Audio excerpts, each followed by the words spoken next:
Hello, I'm Karen Christensen, and I'm with you again to talk about third places. I have a really special opportunity today to talk to someone in Finland.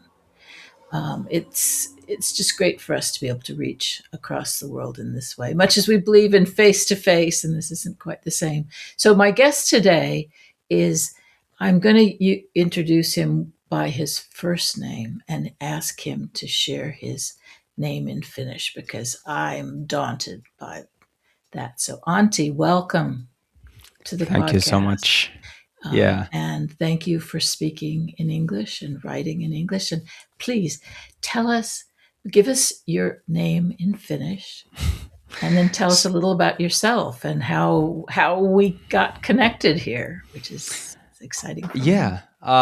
Wonderful. Thanks for having me. It really is a wonderful opportunity for myself, and I'm so looking forward to reading the updated edition of Great Good Place really soon. So I'm Antti Jauhiainen, and I'm a PhD researcher at University of Eastern Finland.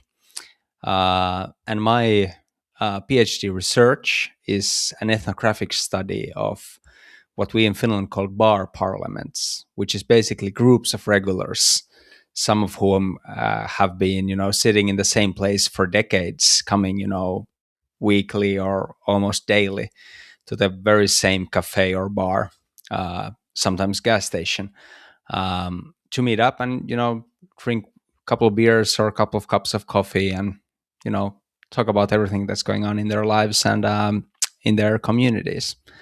And I have to say, Oldenburg's book has been really important for me because, and actually, he already wrote and talked about this back in the 80s, that even though this kind of activity is so prevalent and these kinds of groups and these kind of places are so important for people, there still isn't that much sort of knowledge about them.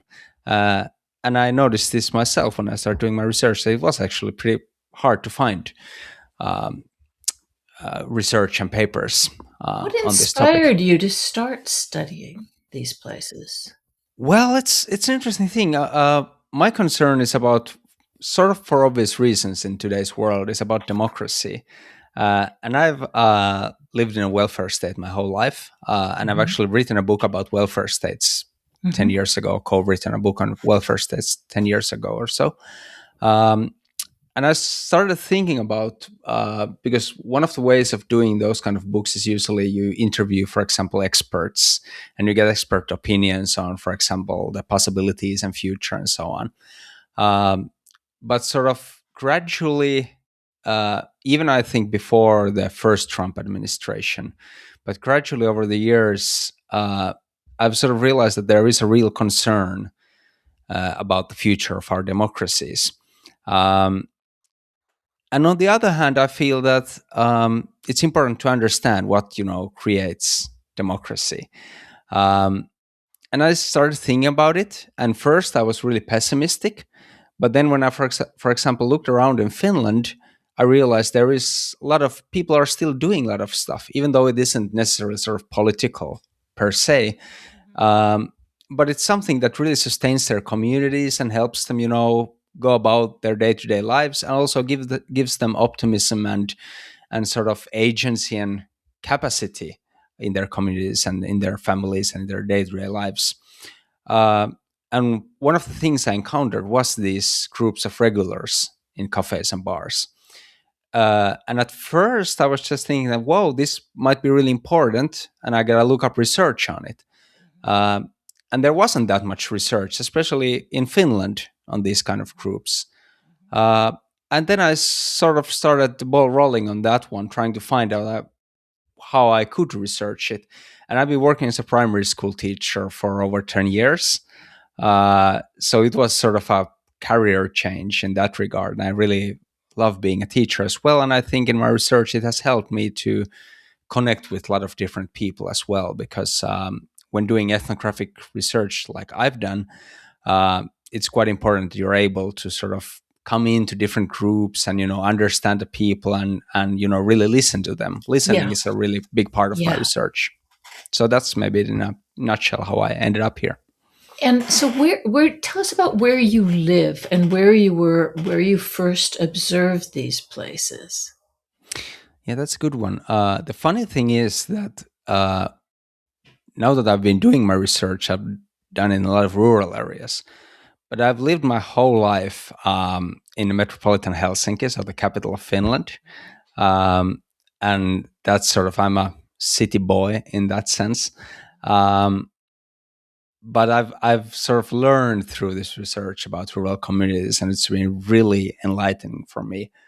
Um, but the very first places that I encountered it might have been maybe some places in Helsinki. I noticed, for example, that if I've been in a bar or cafe with friends, that the same people are there always. Another big one was a local public swimming hall. Public swimming halls and saunas are pretty common in Yeah. Finland Yeah. because Finns love their saunas. Yeah. And I've been going to swimming like every week. And then I noticed there's older men, for example, in the cafe, always going there. They first go to swim and sauna, and then they have a coffee and they talk about everything. And that's maybe one of the first places where I started thinking that what's going on there? This seems so organized, yet it isn't part of any sort of official And agenda. yet it is. Yeah, it Yeah, seems that's an interesting thing. You're right about regulars because they clearly there is a rhythm and a routine to it. I was at a place the other day and someone said, "Oh, you're 15." To the other guy, he said, "Wow, didn't think you were coming today. You're 15 minutes late." And of course, yeah, they're not really on any schedule. Just he knew when to expect this other person to turn up. yeah. And people might have like specific spots. They always go to the same chair and Yep. so Yep. on. So it's highly organized, I would say. But at the same time, it really isn't, and that's the whole point. I think that creates the flow and the trust and the sort of how people are able to talk so sort of freely and carefree in those environments, because there is a trust, there is continuity, there are sort of rituals about it, but at the same time everyone is constantly free to do, basically they don't have to come, they can do Hmm. whatever they want. And I think that's important part of it, and that's very difficult to reproduce in any sort of like official, if you're trying to, for example, in Finland there has been projects that people try to create these kind of places for regulars or so on, and it's pretty hard because people really want their own agency. Yes, this is something I've talked to people about a lot and it's covering in the book. That people say they like, "Oh, I'm going to make a third place and I'm going to Hmm. schedule events."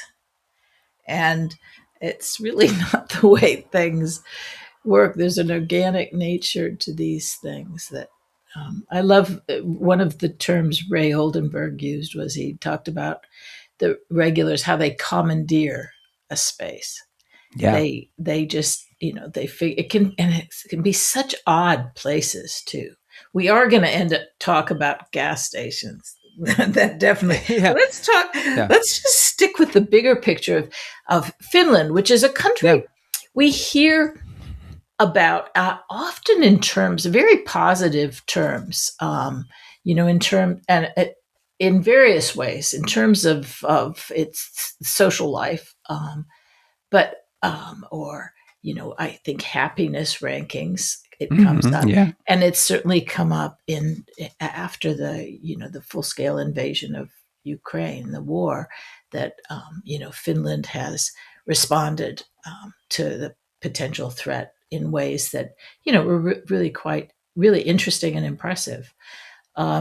Showing a kind of a sort of a culture that is quite distinctive, and your language is very distinctive. So how do you think that what you're finding is distinct to Finland, and what is sort of just a phenomenon that's more general? That's a good question. First of all, it is interesting that these kind of activities share certain uh, sort of recognizable things uh, from country to country. That people come there like that. It's not organized and so on. People often come the same place and so on. But for Finland, one of the things I've been thinking about here is that Finland has pretty robust welfare state, and older people have good pensions, and then that enables them to be more active, and also meet up more and organize stuff in their communities and so on.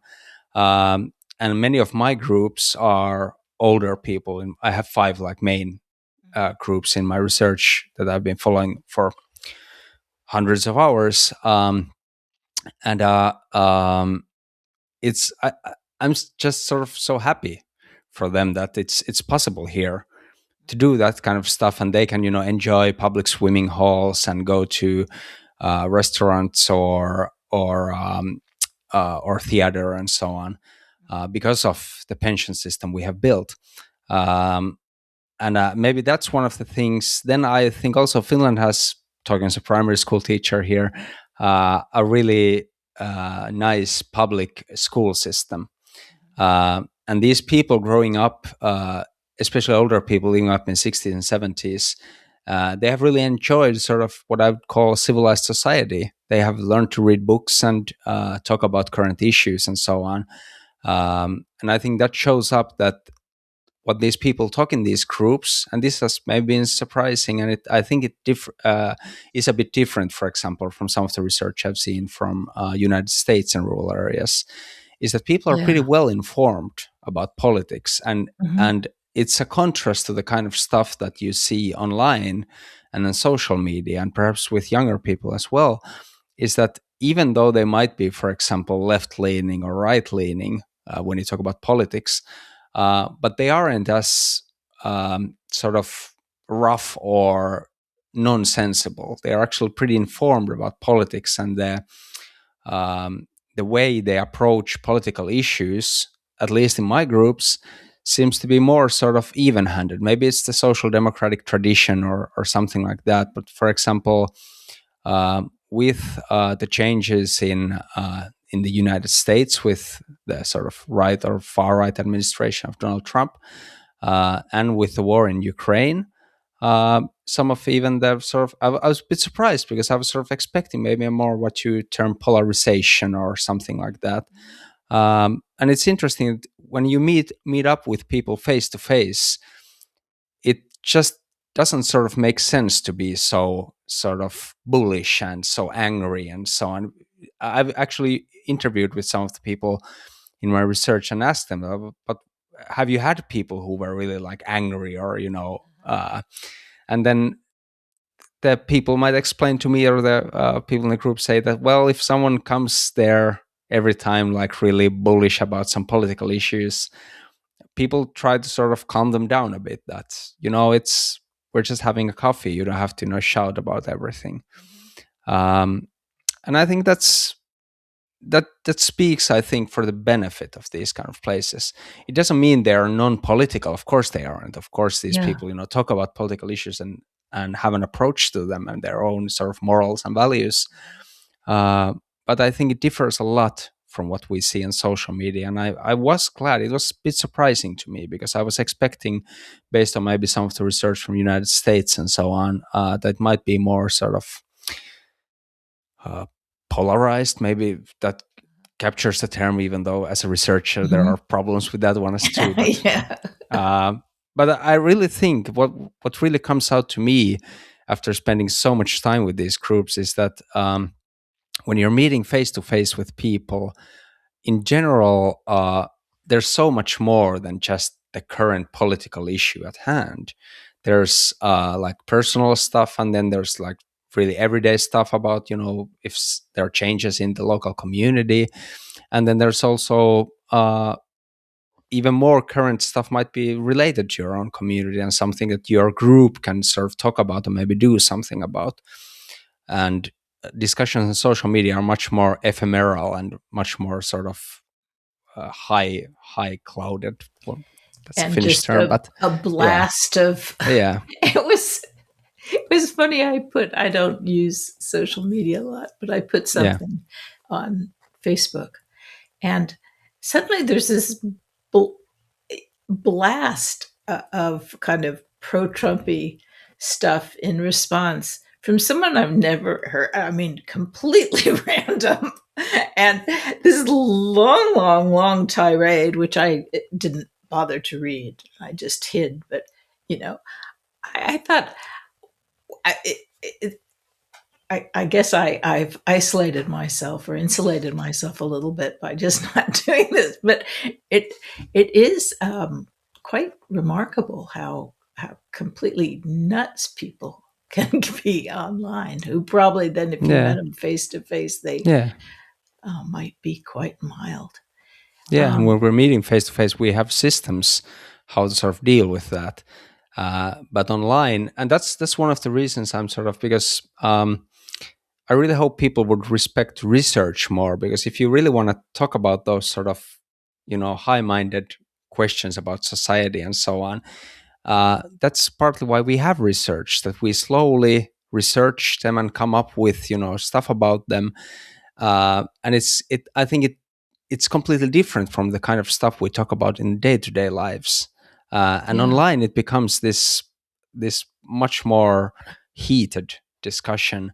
And I'm not saying it's bad. I mean, it's of course we have really serious problems and serious discussions to be had, but I think something really is missing if we don't have sort of face-to-face meetings and face-to-face discussions with people we know and we share a community with. Um, yeah, uh, that they sort of support, and I think it's a really big part of democracy. That's one of my main arguments, is that my hmm, research that, and I think it's something that sort of builds on Oldenburg's work, in a sense that I think, like, he talks about community and how important these meetings are for community, but I sort of dare to say that looking at the world in 2020 is they're really important to the way we built up our democratic institutions. They sort of Our yeah, democratic institutions sort of unknowingly expect or assume that we have these third places and regulars and places where we can, calmly talk things over, year after year. And we actually don't have those places that much anymore. yeah. It's certainly true in places in the United States. And Ray's last third place group was he was the only person who was not a Trump supporter. Oh, really? Yeah.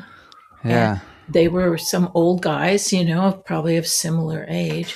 And he was quite happy there. Yeah. I never met them, but they, and Ray was very much not a Trump supporter. Yeah. He was, yeah, I mean, he wasn't a middle of the road about the political situation, but he still was completely comfortable being friends and regular with these guys. And that kind of thing, I think that kind of ability to connect with people in spite of difference, because understanding that we still have we have things in common is super important. Yeah. Now, I'm And going to that's, ask yeah. you, yeah, Yeah. I need to explain that because you're an expert on, you've written a book about welfare society, welfare state. And I think that there are plenty of American listeners who simply don't know what that means. What it's like. Well, yeah, welfare state means that you have higher taxes, but you have to pay so much for tuition or daycare or hospitals. That's the very blunt way to put about it. Because this is something I've talked with my friends living in the United States, that when we add up everything, that, I have to pay more taxes. Uh, but on the other hand, they don't have to pay so much taxes, but they have to pay all sorts of different fees to, for insurances and daycare and tuitions and so on. Whereas in Finland, we have systems set up for now. I think it's a big shift that's happening in general. Is that the idea of welfare states is under attack because, of course, it's more profitable for companies, for example. Well, Correct. I wouldn't actually say in short term. I would say in short term, because companies in Finland and in, for example, in Nordic countries have been hugely profitable despite the welfare states. And I would argue that actually welfare states actually really help businesses, and a lot of businesses argue for that as well. Um, but I would say welfare state is somewhere where the state sort of makes an effort through taxation and wealth distribution to create more equal opportunities for example, for children coming from poor families. And I myself, I'm actually come from a really poor family, and I was in orphanages when I was a child, and my parents were alcoholics and so on. And I think part of that has influenced my view on welfare states, is that at some point I realized that if I had lived in another kind of state, I might have ended up in a really bad situation. Whereas now I Right. was able to go to university and everything, Yeah. despite coming from a really poor family. Yeah. Certainly here, the level of anxiety that one hears about affordability, people say affordability in general, they really mean housing, they mean daycare, they mean education for their kids, and and and worry about, yeah, housing is a huge thing. I mean, people talk more, you hear about food prices, but actually Americans don't spend a lot on food, in terms of a percentage of their income compared to many countries. But we do, and we have the issue of healthcare, which is such a source of enormous stress for people, because you don't know, because it's both really expensive to insure, but then there are, unexpected costs, and it's really, it creates, I such a sense of anxiety in people that I think leads to a lot of the conflict that we see. Yeah. Yeah, and it was something that in post-war Finland, the Second World War was really sort of harsh for Finland, because we really had to fight Yeah. tooth and nail against Soviet Union to be able to preserve our independence. Yeah. And I think there was a general sense back in those days that we really have to take care of everyone in order to survive.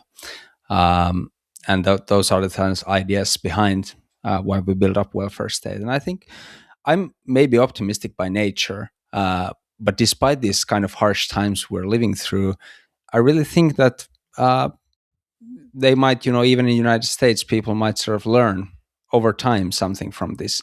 And this has been something that's inspiring for me to have been able to do research with older people in my research, that these people have a sort of perspective uh, over generations. And they can, for example, approach something like Vladimir Putin or Donald Trump in a sense that, these guys come and go, that, Yeah. they huff and they puff and they create all sorts of mess. But at the end of the day, someone else has to come and clear up the mess and do the Yeah. responsible thing. And this has been a sentiment that I, for example, Hmm. from my research people, that a Uh-huh. lot of those echo, despite being left or right wing. They, at least in Finland, they sort of view that, when you're an older person, you realize that these kind of, waves happen. Yeah. And I think it's a wise approach to democracy. And if we want to build a sort of long-term society, instead of, really living in that here and now everything must change or something, more calm approach. And I think welfare state protects that as well. Hmm. Well, there certainly are things that we can, models that you have in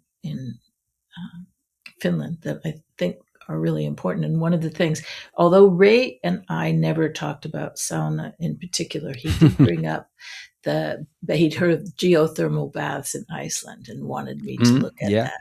But And I think Turkey bats are a big thing as well. baths, once I started to look at public baths, Japan, Yeah. some examples in China, the Middle East, the public bath, and England has an amazing array of really marvelous public baths that are Yeah. being restored. Not the same tradition around them, quite that, but tell us about the Finnish tradition, and is how does that relate then to what you're finding with the bar parliament, a term that I need to know, is bar did you is that a term that's familiar in Finnish, or did you coin that?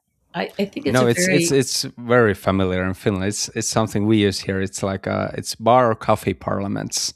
So and it's I think in some other languages there is something similar because it comes from the sort of very simple observation that there's a group of people talking excitedly, and they're usually around a round table, and there's just something that sort of makes it feel like a parliament. it's Um, just it's a great yeah, one which I will yeah, be yeah, mentioning and yeah, Ray Oldenburg really would have enjoyed. It's this, yeah. It's a funny one because something I struggle sometimes with is that because these groups really aren't official. That's like the main thing, that they yeah. aren't organized, they aren't official, they aren't flying under any flag of any parliament, so to speak. Yeah. But I think that's just a sort of funny juxtaposition. I think that they are our parliaments, and Yeah. I like to say that Finland is a land of thousand lakes, but we're also a land of thousand parliaments. That these groups gather around everywhere, and they are our parliaments. But coming to saunas, I have to say that there's a lot that resembles these, and I hope it's thing for my future research, because it's quite difficult to research because it's such an vulnerable place when you're in Mhm. sauna, Mhm. Mhm. and people have really it's really interesting because the heat also sort of sets a time limit to discussions, uh, and they're really sort of interesting stuff. And every time I've gone to rural areas to do my research, I've always made a point to visit the local public baths, and most communities or towns in Finland have them, and to sort of sit around in sauna and sort of secretly listen and make notes afterwards about discussions so that I can learn. And there's so much, people talk about local politics and just their lives and divorces and everything in sauna with people they don't know. And then there's also the kind of third place activity going on, that certain guys might go the same sauna at the same time, every regular days, that on Tuesdays and Thursdays they go at 10 a.m. to sauna. So there's a lot of that. I think they are really important here. And how many of them are there? Are they really like Well, easy to find? public saunas, like what we call in Finland like folks saunas, or like that are available to everyone. I think there's, what was, a couple of hundred of them in Finland. There are a lot of them, like, and Finland built a really nice network of public swimming halls in the 60s and 70s, and all of those, of course, have a sauna. But then, along the lakes, then ice swimming is really popular in Finland, so they often have saunas with them. And people have a lot of discussions there. I just last week I was in a sauna in Finland, and like a public sauna, and everyone was talking all the time. Um, so it's really nice. But then if you go to the private saunas, like people have their own saunas, that there's probably over a million of them here. Yeah, Right. it's a lot, because even like um uh, big, ordinary ordinary apartments in ordinary street blocks in Finland, the apartments have small saunas oftentimes, so they really want to have the saunas. The Japanese have a term that means naked bonding, and because the Japanese are very big on bathing, and then they have Yeah, these public it's same in baths. Finland. Right. Yeah. I mean, one of the more amusing stories in news stories in recent years was I can't remember if it was during possibly the first Trump presidency, that the Finnish embassies added a sauna, and then would invite That's a good one. foreign Yeah. diplomats to discuss things in the sauna. Yeah, and we were famous for, because we had a long sort of time that we had to do diplomacy with Soviet Union in the 60s, Uh-huh. 70s, 80s during the Cold War. Uh-huh. Uh-huh. And it's pretty famous that Finns oftentimes took the Russian politicians and generals to Finnish saunas, and then put on the heat, and Right. who's the toughest one. And Finns are pretty tough, and the Russians respected that. Right. Yes. Yes. You could. Yeah, you could make a play. I wonder if there's, there might be a lesson here in, when it comes to third places and the polarization that we're talking about here, is actually finding ways to invite people in. And one of the complaints people have about the Democratic Party here is they've become very online and they don't go and actually talk to people. They will hold meetings or fundraisers, but not go to picnics, not go to bars, not go to coffee shops, not go to diners the way they used to. They want to do everything online. And I wonder if there's really needs to be this, when I think about Finns inviting those they have to deal with, maybe we need to find ways to use hospitality as a way just to get more conversations going. Yeah, but I bet it's difficult in current day politics because I think one of the things that is really built in the third places is sort of long termism, or this kind of that really have Yes. to be there. You really have Yes. to be part of the community. It's not the Um, first time you meet there that you're yeah, gonna. Yeah, it's yeah, and it's it's pretty hard to. it's the Yeah, third, the fourth, the fifth, the sixth when you yeah, start to begin to really break down some yeah. barriers. Yeah, Yeah. and I think the Yes. sort of agenda-free approach is important as well, because at least in Finland, people in general instantly trust you little bit less if you have an agenda, and the shared agenda of just having a coffee, the shared agenda of just that we're here just to have a good time for a little Yeah. while. I think that's hugely important for the trust and Hmm. for those discussions to develop into the kind of discussions that people really enjoy. Yeah, And I think that's that really they hard to enjoy. replicate with programs or agendas. Right. Right. Well, let's wrap up by talking about one of the oddest things that you brought up when I first heard from you, but has come up with other people in other ways, is gas stations. Why Yeah. do people meet at gas stations? Well, in Finland it's interesting because Finland is and of course, gas stations are everywhere. They aren't that they've been around for 100 years or so. Yeah. It isn't that as old as cafes or bars. Um, but gas station pretty quickly became really established place for people. And at least in Finland, there's also been a thing that, for example, with bars, sometimes there's too much drunk people there. So it doesn't work for those kind of everyday, because people go there to do a big evening and drink a lot, and Yeah. sometimes that's not good for the kind of third place kind of meetings, Yeah. even though sometimes it can work very well. Hmm. But with gas stations, and then the other part is that Finland has a very different coffee culture from, say, Central Europe. Uh-huh. Central Europe has really this nuance and good coffee and fine beautiful things, maybe a bit of more of an upper class thing. Uh-huh. But in Uh-huh. Finland, coffee places are really working class places. Uh, and I think gas stations fit that really well. Uh-huh. So once Uh-huh. the gas stations started appearing in Finland in 50s and 60s, Uh-huh. uh, and there was also some of them also offer beer, actually. Uh-huh. Uh, and there's a lot of men coming there, and they're away from home, Hmm.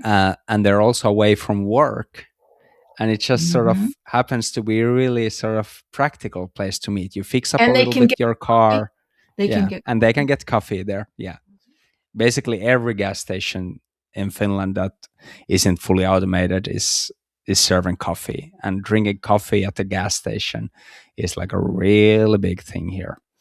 Uh, so so yeah, maybe that's it. But it's they are a big thing in Finland, but that also is undergoing a change, because uh, the same thing that's happening with coffee places elsewhere is that this huge change take over them, and can that sort of replicate with third place, and how does it affect them? But I've been happy to see that even if a chain takes over, uh, the regulars and the third place people, the people who inhabit those places, they still at least try their best to find their way there. And if it's a bit longer way, I know some truck drivers who take a detour of 100 kilometers to go to the specific gas station where their friends are meeting. That's their hangout. Yeah, yeah. Yeah, I would never have guessed that, but I was listening to a podcast from Iowa radio, and they were talking about gas stations. That was really because there wasn't anywhere else. Hmm. That was Yeah, that was that was in the rural Midwest, and so that was a different matter. But in the South too, yeah. And I think it's partly in really, Finland as well, because Finland has a low population, small population, yeah, and yeah, we are still a pretty big country, so the distances are big. So yeah. gas stations are pretty important. It's a place where people can meet. Yeah, Well, thank you so much. And, I mean, yeah, this is fascinating. You've added some great material to my thinking, my book. Um, and I think that Finland offers us some really, really useful examples. And I especially have to thank you for doing this in English, which is, yeah, yeah. And so I much will. Yeah, appreciated. yeah. And I've been really happy to talk. And like I said, I'm really looking forward to updated edition, because it's Ray's old book is so sort of. I think everyone should check it out, at least browse through it, even though they're not researchers or anything. It's just such a window to the way we live our lives that Yeah. it's useful for everyone.